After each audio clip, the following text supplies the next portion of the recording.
තුට්ටු දෙකේ මිනිස්සුන්ගේ ස්වභාවය තමයි සම්බන්ධතා බිඳවට්ටනවා. මොනවද කරන්නේ? සම්බන්ධතා බිඳවට්ටන. ඒ සම්බන්ධතා බිඳවට්ටලා වුණ උදකලා කරනවා. ඔයාගේ ජීවිතේත් ඒ වගේ මිනිස්සු හම්බෙන්න පුළුවන්. පරිස්සමෙන්.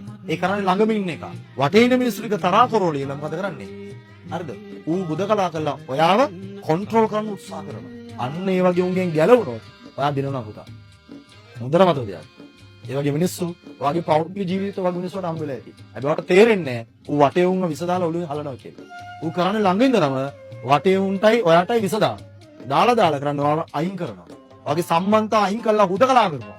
හුදකලා කරාම ඔයා කන්ට්‍රෝල් කරන්න ලේසි. පරිස්සමෙන්. මෙන්න මේ වගේ මිනිස්සු වට හම්බ වෙයි. තා අවුරුද්දක් දෙකක් ඇති මම මතක් වෙයි. මෙන්න මූ වෙන්නේ මේ වැඩ ටික වලට තේරෙන්නේ. ඒ කියන්නේ වාග් හුදකලා කරලා වාගෙන් ප්‍රයෝජනය අරගෙන හරිද? වටේම මිනිස්සු එක්කට තරහ කරනවා. ඒක තමයි උන්ගේ සිස්ටම් එක. පුළුවන් තරම් බලන්න වටේන යාළුවෝ අමනාප වෙනවා. ඔයා දන්නේ නැහැ හේතුව මොකද කියලා. හේතුව වල වෙනම ළඟම එකක තමයි වටේ උන්ට විසඳන්නේ. ඒක උගේ ප්‍රයෝජනය ගන්නවා. උන් නම් නිකන් සත්තු නෙමෙයි පරම සත්තු.